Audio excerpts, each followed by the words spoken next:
Hello les explorateurs. Alors je reviens, ça fait très longtemps que j'avais pas reposté de vidéo et je vais vous présenter aujourd'hui le récepteur et émetteur AIS de chez Onwa Marine qui est le KS200A+. Bon ça c'est déjà l'été ici à Brest. On a une super météo ici.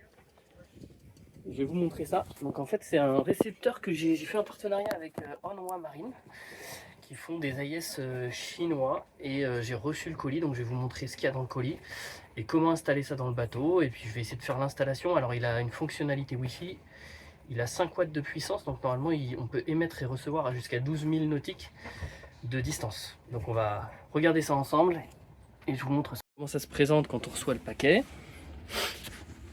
Donc il est arrivé de Chine directement. Voilà, c'est un paquet qui fait 25 par 25 par 25, un espèce de cube, pas très gros. Regardez les ciseaux à côté, donc ça prend pas tant que ça de place.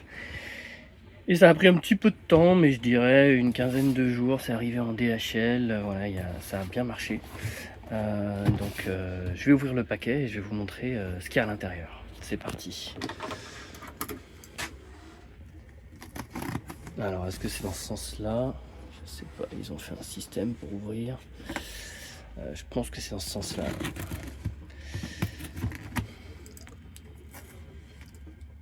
Je viens d'ouvrir, donc déjà c'est super bien emballé. On ouvre, j'ai juste passé un coup de ciseau et je regarde en même temps ce qu'il y a avec vous. Alors du coup il y a un deuxième paquet à l'intérieur.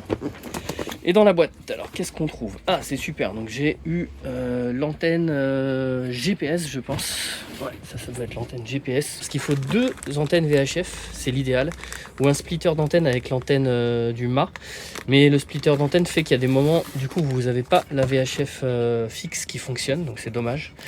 Et autant avoir une deuxième petite antenne. L'intérêt de la mettre à l'arrière, c'est que c'est facile à changer, à entretenir si elle a un souci. Par contre, elle l'émet un peu moins loin et elle reçoit un peu moins loin. Donc si vous avez l'occasion de la mettre en tête de mât, c'est pas mal aussi. Mais avoir deux antennes en tête de mât, faut pas qu'il y ait d'interférence. Donc je crois qu'il faut qu'elles soient à des niveaux différents, faut pas que ça gêne la voile. Donc moi, sur le portique, d'ailleurs, regardez, j'ai fait un petit peu d'amélioration dans le cockpit. J'ai mis un seul, ça faudrait que je vous fasse une petite vidéo dessus sur le texte synthétique que j'ai mis au fond. Et là j'ai mis des bandes de texte synthétique pour les dossiers de siège. J'ai refait les bancs aussi. Donc j'en profite pour vous montrer ça. Donc voilà, déjà j'ai l'antenne et je vais la fixer moi sur le portique qui est juste derrière. Je pense sur le côté du portique, ce sera pas mal. Ce sera pas mal du tout. Et on a du monde qui sort là cet après-midi. J'ai toujours mon panneau solaire, toujours le 100 watts, et j'ai mis aussi du texte synthétique à l'arrière. Allez, je reprends sur le Onwa Marine. Donc j'ai reçu ça. Il y a un petit socle, on va voir comment ça marche. Là j'ai la notice. Donc Onwa Marine Electronics, ils font plein d'autres choses. Je crois qu'ils font de la VHF aussi, ils font d'autres choses en électronique. Bon là l'intérêt c'est qu'elle est Wi-Fi comme j'ai dit, donc on peut recevoir aussi, une fois qu'on a l'émission Wi-Fi, on peut mettre sur Navionics, donc on peut avoir sa position sur Navionics, et le prix est vraiment beaucoup plus intéressant que les transpondeurs qu'on trouve dans les chips en France. Voilà. Ça y est, il est là, donc c'est classe B AIS transpondeur modèle KS200A+. Après il y a un B plus N et A plus Sartre. Je connais pas trop les différences, je vais regarder, mais et à l'intérieur, normalement ça prend pas trop de place. Voilà. Classe B. Classe B, je crois que c'est parce qu'il fait émetteur et récepteur. Donc il a un RX, TX, ça c'est transmission et réception. Je pense que TX c'est transmission quand ça marche. RX réception, GPS quand le GPS est actif et power. Alors ça c'est peut-être l'antenne GPS, là, le petit champignon. Ouais, je crois que c'est GPS antenne. Donc ça veut dire qu'il doit y avoir une antenne GPS. C'est bizarre. Ouais, ça doit être l'antenne GPS. Et du coup il faut que j'achète une antenne VHF en plus. parce que l'AIS il doit se connecter sur l'antenne qui est marquée. On va mettre à l'endroit. Là il y a une prise pour l'antenne VHF, une prise pour l'antenne GPS et une prise NMEA 2000 pour connecter à toute l'électronique du bord, donc sur le Raymarine, sur le pilote s'il y a besoin, surtout sur le GPS fixe, sur le traceur. Alors qu'est-ce qu'ils ont mis là? Donc effectivement c'était pas une antenne VHF mais une antenne GPS que j'avais vu. Guide rapide. Press on off on direction. Press on off to on direction to turn the power. Donc voilà, il faut mettre juste sur on. Et après, il y a aussi une prise devant power data. D'accord, donc je dois avoir une prise power, donc ça veut dire que l'alimentation elle doit être par ici. Moi je vais le mettre sur mon... J'ai plus trop de place sur le tableau, donc je vais le mettre sur instrument pour l'instant. Et puis je changerai s'il y a besoin. Ouais, donc là ça fait power et les data, il peut recevoir des data aussi. Et il y a deux petits fusibles avec, parce qu'il doit avoir son fusible dédié sur le câblage. Donc c'est plutôt bien fait. Il donne même les 4 vis pour le fixer. Donc ça c'est plutôt cool. Il manque juste l'antenne VHF, mais c'est toujours comme ça. Quand on achète un transpondeur, il faut acheter l'antenne VHF après à côté. Et on peut connecter à internet aussi. Si on a une antenne internet, il y a network ici. RxTX, mode silencieux, et le Grand, le SART, Power plus, Power moins. Bah moi ça va être ouais, ça va être Power plus, Power moins, et après brancher les antennes. Et après il y a un mot de passe par défaut. 1, 2, 3, 4, 5, 6, 7, 8, ils ont fait très facile.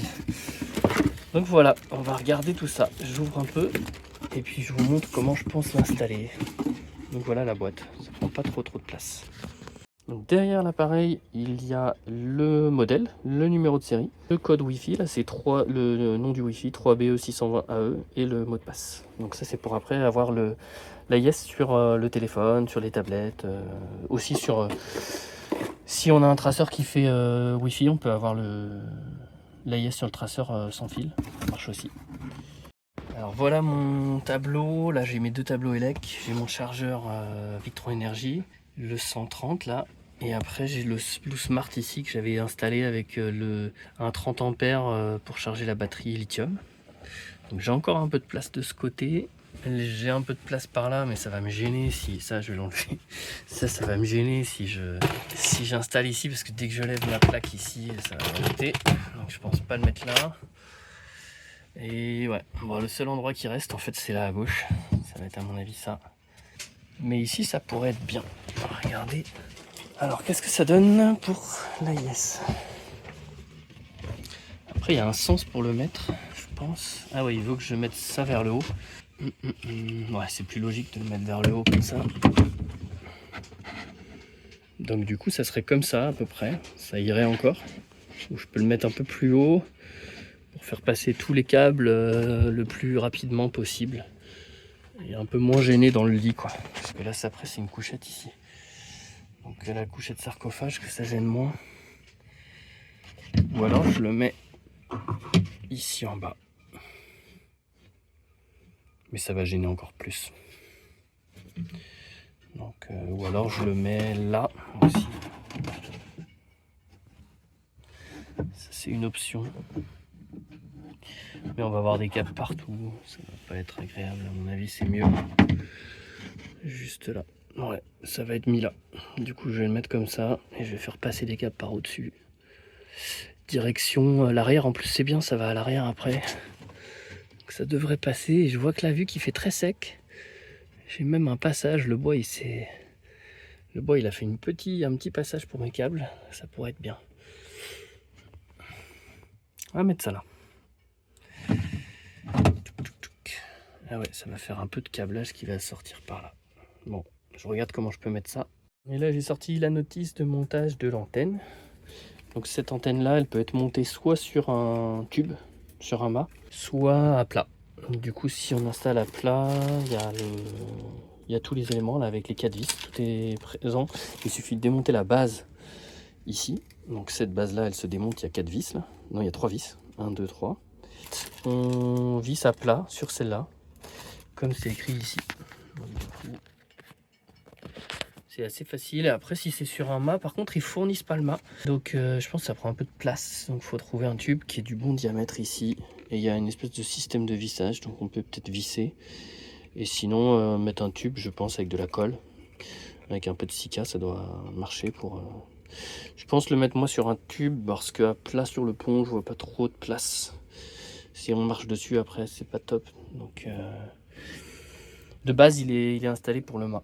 Et après, ils disent que ça se positionne sur GPS, GLONASS, sur Baidu, les GPS, les satellites chinois et Galileo européens. Donc c'est bien. Et ça marche entre moins 40 et plus 85 degrés. Ça devrait aller. Même s'il fait chaud, ça devrait pas être ça. Alors là, il y a quoi KA09, ouais, c'est le type d'antenne. Là, ils montrent tout ce qu'ils fournissent. Ouais, des petites vis. Et tout. Donc c'est facile pour ça. Je pense que je ne monterai pas à plat, mais sur son mât. Et lui, je vais chercher une place pour le mettre surtout. Avant de mettre le courant dessus. Alors je me suis renseigné entre l'AIS classe B transpondeur classique et le SART. Donc le SART, c'est le Search and Rescue Transponder.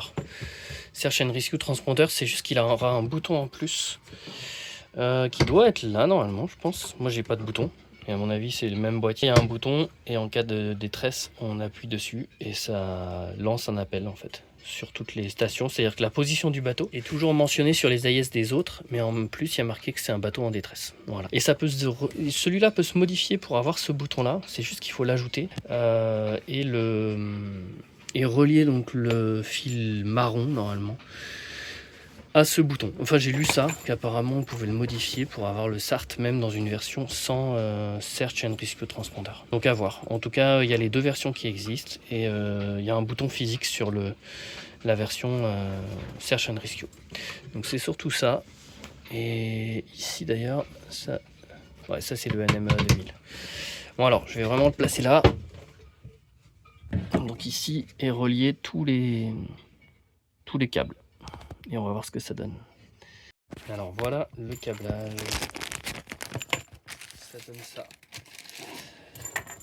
Yellow, réception. White, transmission. Le bleu, c'est réception, transmission. Orange, mode silence. Le green, c'est la terre. Le marron, c'est système SART. Ah mais je suis pas en SART, donc ça marche pas. Et Power Plus et Power Moins. Ça y est, je me lance dans la fixation de l'AIS. Alors comme vous voyez sur le Renoir, comme je vous ai présenté, c'est facile en fait. Il y a un petit adaptateur, ça faudra bien le voir avec l'antenne AIS, l'antenne GPS qui est fournie, qui est là. Vous avez donc en haut vous avez 3 sorties, ou 3 entrées plutôt, 3 entrées. Donc vous avez le NMEA 2000 qui permet d'entrer et sortir, de communiquer avec. Vous avez le GPS qui se fixe là-dessus, donc il y a un petit adaptateur qui se met là. Voilà, je vous montre. Ça se visse dessus et après avec un petit système cliquable, en fait on vient clipser ça dessus. Donc c'est très simple à faire, mais il faut garder de la distance en haut pour pouvoir le passer. Et là vous avez l'antenne, donc c'est là où c'est marqué AIS en fait, c'est là qu'on doit brancher une seconde antenne VHF ou le splitter. Et au dos il n'y a plus rien, il y a juste le numéro de connexion sur le Wi-Fi et le password. Et ensuite moi j'ai trouvé le placement, donc il ne faut pas qu'il soit trop haut ni trop bas, donc je vais le placer exactement comme ça. Et je vais le visser avec les 4 vis qui sont prévues à cet effet. Donc en fait il y a des vis qui sont fournies avec. Et moi, étant donné que j'ai quand même de la distance entre le vaigrage et l'AIS, il va y avoir l'épaisseur en fait ici. Donc en fait les vis en plus elles sont bien adaptées parce qu'une fois qu'elles sont mises, elles sont parfaitement bien placées. Donc il y aura l'épaisseur de ça plus l'épaisseur du bois. Et il restera un petit peu de marge derrière, mais ça va pas venir toucher la coque. C'est important parce que l'inox doit jamais toucher l'aluminium. J'ai tout préparé et là maintenant je vais faire mon vissage et je vais vous montrer ce que ça donne. Et après je ferai mes perçages en fait. Là vous avez l'arrivée du courant en fait par ce coin là. Et puis l'interrupteur comme je vous avais montré. Je fais mon vissage et puis je vous montre ce que ça donne juste après. Pour vous montrer que la pose peut être très simple. Donc voilà, il va se placer là. J'ai mis juste une vis. Et juste en la serrant à peu près, ça me permet de fixer la bonne hauteur et de visser les 4 autres tranquillement. Voilà. On peut faire des pré-trous si on veut. Moi après là c'est du pain. Donc c'est du pain d'origine hein, de 76 et ça se vise très bien dedans. Donc je vais faire tout ça et puis après je glisserai tous mes câbles en fait par le petit passage derrière le vaigrage ici. Je vais essayer de tout passer par là sans abîmer si j'arrive et ensuite de glisser tout jusqu'à l'arrière. Et là je l'ai déplacé un peu. Voilà, en fait ça va venir comme ça. Ça c'est l'idéal. On va suivre les lignes comme ça sera plus joli. Salut les explorateurs, alors je voulais finir ma vidéo sur l'AIS. Vous aviez vu que j'avais posé déjà la première partie de l'AIS et je l'ai relié au plus-moins, donc je l'ai relié à mon tableau. Je vais vous montrer ça. Alors pour vous dire, c'est assez simple, mais j'ai quand même mis du temps moi à passer mes câbles. Peut-être environ 3-4 heures par câble parce que j'ai voulu passer mes câbles dans l'intérieur de mon portique, c'est ça qui a été dur. Mais si vous avez des passe-câbles plus simples sur le pont que vous voulez faire, moi ça permettait de protéger les câbles et ça permettait que rien ne soit visible. Donc je préférais cette solution. Donc j'ai fait ça. Après tout le reste est vraiment facile d'installation. On va dire que franchement ça peut s'installer à mon avis en 3 heures, en 3-4 heures, si on veut le faire tranquillement, pour le faire bien, en ayant des passe-câbles, et tout dépend de vos accès. C'est surtout le passage des câbles qui va être long, mais pas l'installation en elle-même. Et tout marche super bien. Le Wi-Fi marche super bien. La connexion à mon vieux Garmin qui a 12 ans marche super bien. J'avais un Tracer 50S. Je vais vous expliquer comment j'ai câblé et ça marche très bien. Et la liaison vers mon téléphone marche bien et la configuration, c'est via une page web. En fait, on se connecte au Wi-Fi du transpondeur et ensuite, donc du transpondeur Onwa. Et ensuite, Onwa Marine fournit une page où on rentre toutes les informations, même la localisation des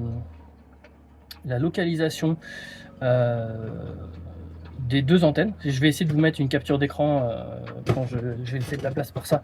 Je vais essayer de vous mettre une capture d'écran par ici. Et on voit la position, le positionnement des antennes, ce qui permet en fait au bateau qui arrive de savoir exactement comment est construit le bateau. Et en fait c'est surtout pour les très grands bateaux, c'est bien de savoir si les bateaux de 50 mètres, si le transpondeur il est à l'avant, à l'arrière, les antennes, comme ça on sait exactement où est le bateau par rapport à nous. Ensuite la connectique c'est fait vraiment facilement et le mieux c'est que je vous montre un peu tout ça. Alors je vais vous filmer tout ça et puis comme ça vous allez voir. Alors, mon transpondeur, il est installé ici. Donc, vous verrez, c'est très simple. Moi, j'ai trouvé ça plus simple de l'installer pas loin des 2 tableaux électriques. Donc, il est installé ici. Il y a 4 vis sur le support. Et ensuite, moi, j'ai voulu glisser mes câbles. C'est ce qui m'a pris le plus de temps derrière les cloisons. Et j'ai pas voulu démonter toutes les cloisons. Donc, ça a pris un certain temps. Sur le transpondeur de classe B, donc on a une icône RX, on a une icône TX et on a une icône GPS. Alors moi pour le mettre en route, donc j'ai dû d'abord brancher. Donc si vous regardez en dessous, vous avez un on-off en dessous et vous avez ça c'est un bouton ASN pour les versions ASN, moi que j'ai pas. Et ensuite vous avez un gros câble qui permet de faire la connexion en NMEA 2000 ou en NMEA 0183, donc les deux sont disponibles. Il y a aussi la phase et le neutre, le plus et le moins. Donc ça, ce câble noir, il court jusqu'au tableau électrique qui se trouve ici. Au-dessus, on a 3 sorties, enfin plutôt 2 entrées et une sortie. Les 2 entrées, c'est d'abord l'entrée GPS pour qu'il se positionne. L'entrée GPS, si vous n'avez pas l'antenne GPS fournie dans le kit, ce qui peut arriver, ça dépend des versions que vous achetez, eh bien vous pouvez aussi connecter. Donc là, parmi ces fils là, il y a un câble RX de réception. Vous pouvez le connecter au TX, donc à la transmission de votre traceur GPS. Ce qui fait que lui donnera une position et que lui récupérera cette position et il aura le GPS. Mais le plus sympa, c'est quand même d'avoir sa propre antenne dédiée, comme ça s'il y a un appareil qui déconne, vous conservez l'AIS. En haut, vous avez l'antenne VHF qui permet de transmettre votre position et de recevoir la position des autres navires. Ça permet de transmettre et recevoir, et celle-là c'est une antenne VHF qui est à l'arrière avec l'antenne GPS. Donc en fait moi elles sont glissées derrière ce panneau, ensuite elles courent derrière les cloisons ici, donc elles passent tout en fait elles descendent comme ça, et ensuite elles se glissent derrière en dessous du matelas jusqu'au bout. Ensuite on traverse la cloison, je remonte, donc là on est à l'extérieur du bateau, je remonte ici, dans le tube qui est ici, et j'arrive ici. Et là j'ai fait 2 trous. Donc en fait elle passe À l'intérieur, elle passe dans ce socle. Si on regarde ici à l'intérieur, bon, je ne vais pas vous ouvrir, ça sert à rien, mais elle sort par ici. Elle remonte ici, comme ça. Et ensuite, là, on a une antenne GPS. Donc, elle sort par ce petit trou-là. Et hop, elle passe là. Ça, c'était long, c'est ce qui était le plus long à faire passer. Et on a aussi un autre câble qui sort que j'ai recouvert de scotch gris pour le protéger du soleil. Et qui va jusqu'à l'antenne VHF. Alors, j'ai acheté une Pacific Aerials spéciale. Elle est marquée spécial AIS. Je ne sais pas si vous arrivez à distinguer, mais derrière, là, il y a marqué AIS. Voilà. Parce que c'est juste une antenne, c'est un fouet en acier inox qui est très simple. Mais elle est réglée sur la bonne fréquence en mégahertz. Alors je ne me rappelle plus de la fréquence là tout de suite, mais je crois que c'est 167 ou je vais vous dire une bêtise. Donc voilà. Et il ne faut pas une antenne VHF pour les radios, donc les antennes fibres, mais plutôt une antenne en acier. Pour l'antenne VHF, avec son câble, j'en ai eu pour 120 € parce que je voulais un bon câble de chez Pacific Aerials et je voulais une antenne de bonne qualité. Ce qui est assez important quand même. Et c'est bien de la fixer sur le portique. Ça fait que déjà, elle est loin de l'antenne VHF du mât, parce que là-haut j'ai aussi une antenne VHF, mais celle-là c'est pour la VHF. Et si je voulais la fixer sur le mât, donc à côté de celle-là, j'aurais pu. Mais il aurait fallu que je la fixe 1 mètre au minimum à distance, donc 1 mètre en dessous. Et si jamais le mât tombe, on perd les deux antennes. Alors que là, on conserve une antenne qu'on peut relier à une... Elle peut quand même marcher sur la VHF aussi. Et du coup, c'est plutôt un avantage. Qu'est-ce que j'avais d'autre à dire? Donc voilà, ça c'est les deux récepteurs. Enfin, c'est un récepteur plutôt de signal GPS qui positionne le bateau et un émetteur-récepteur via l'antenne. Ça marche très bien, même je suis très très surpris de la qualité de réception et de la simplicité. Alors la simplicité, pourquoi?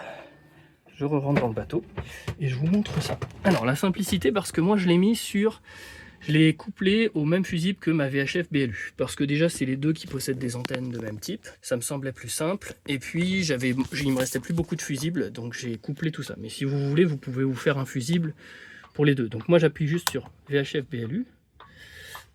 Et positionneur, j'ai mis un petit positionneur, donc ça c'est l'AIS, j'avais pas d'autre autocollant. Et la VHF s'allume.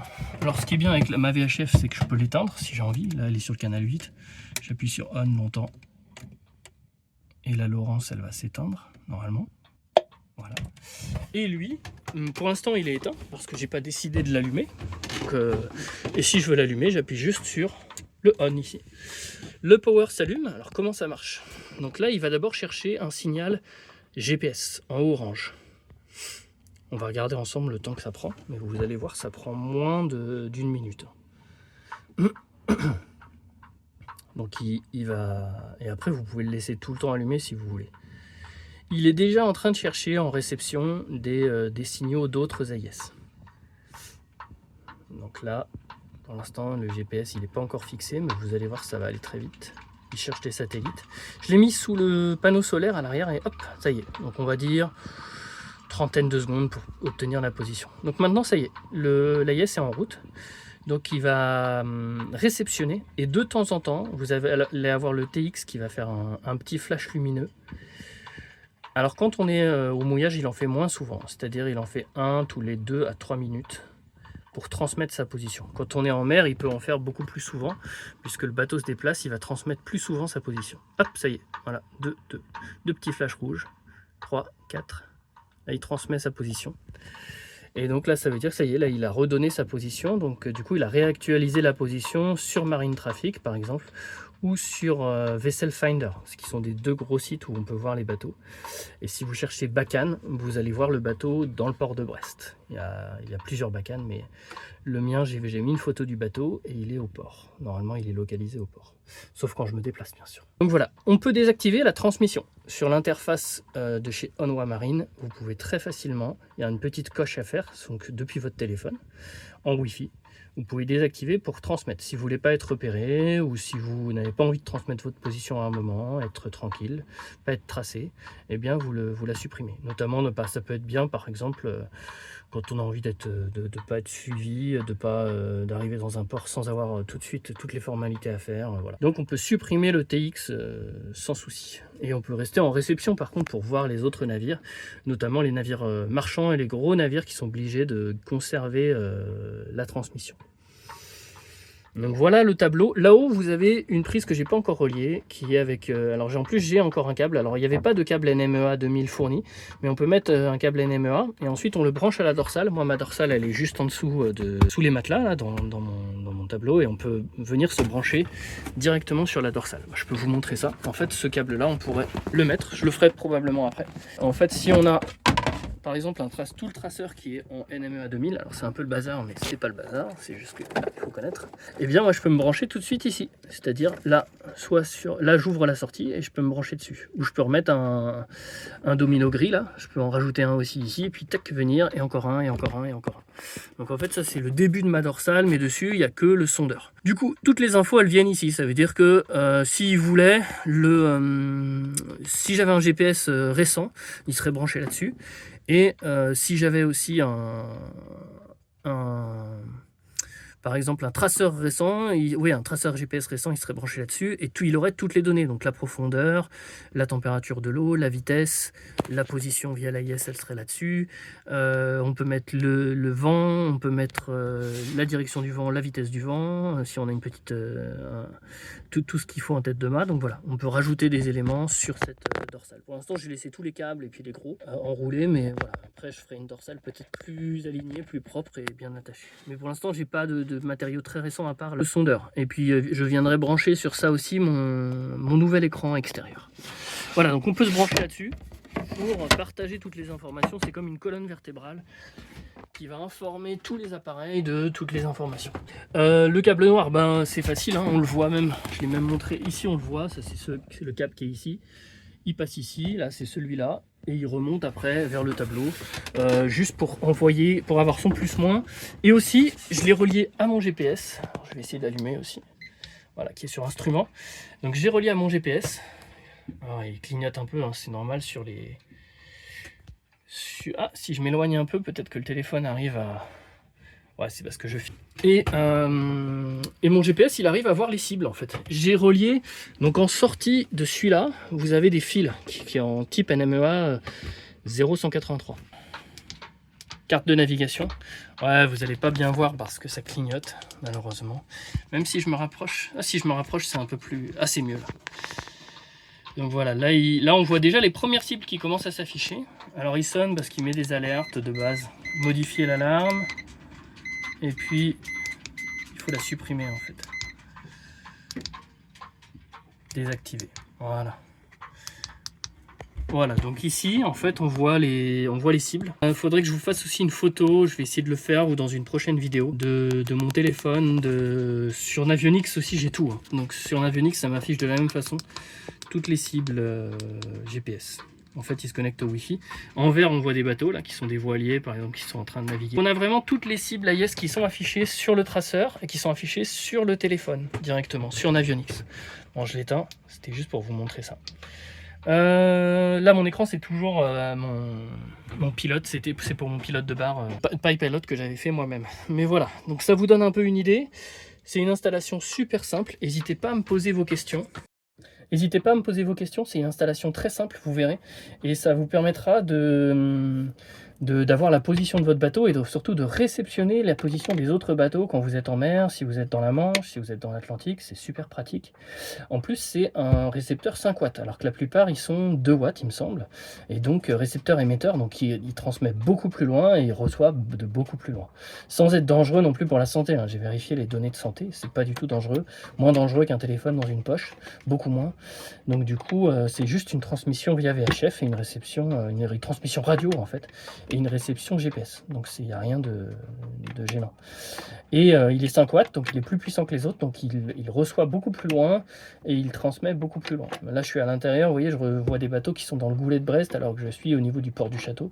Donc ça me donne largement le temps de réagir si jamais il y avait des problèmes. j'ai calculé que j'aurais au moins, sur les cibles les plus éloignées, je pourrais avoir 3/4 d'heure, 1 heure de réaction sans problème si elles sont en route collision, ce qui est largement suffisant pour décaler un tout petit peu sa route dès qu'on a une alerte et changer sa direction. Ça fait une douzaine d'années que j'ai le bateau. Non, ça fait 11 ans, je crois que je l'ai acheté en 2014, 12 ans, ouais, c'est ça. Et là, ça y est, c'est installé, donc je suis super content pour ça. Donc j'ai le chauffage à bord, j'ai un bon pilote, j'ai ce système-là. Je vous ferai une vidéo aussi sur le pilote, mais voilà, faites confiance à Onoa Marine. C'est pas parce que j'ai fait un partenariat, en fait, j'ai fait un partenariat où ils m'ont offert un des appareils pour que je puisse en parler correctement, vous en parler et comprendre le produit. Mais c'est surtout parce que je le trouve très bien. Et j'ai investi, hein, puisque j'ai payé des frais de douane, j'ai payé l'antenne VHF, voilà. J'aurais acheté l'antenne GPS si elle n'avait pas été fournie, bien sûr, voilà. Parce que c'est vraiment un super outil, beaucoup moins cher que les outils qu'on trouve en France. Beaucoup plus robuste en fabrication aussi, hein, on le voit vraiment. Et qui rend des bons services et qui se connecte même aux anciens traceurs, comme un Garmin qui a une douzaine d'années. Donc c'est quand même sympa d'avoir des anciens outils qui marchent toujours. Et on n'est pas seulement en NMEA 2000, mais on a du 0,183 qui marche. Il possède le Wi-Fi aussi. Il fait transmission et réception. Et les prix sont largement abordables. 2 fois, 3 fois moins cher que ce qu'on peut trouver en chip en France.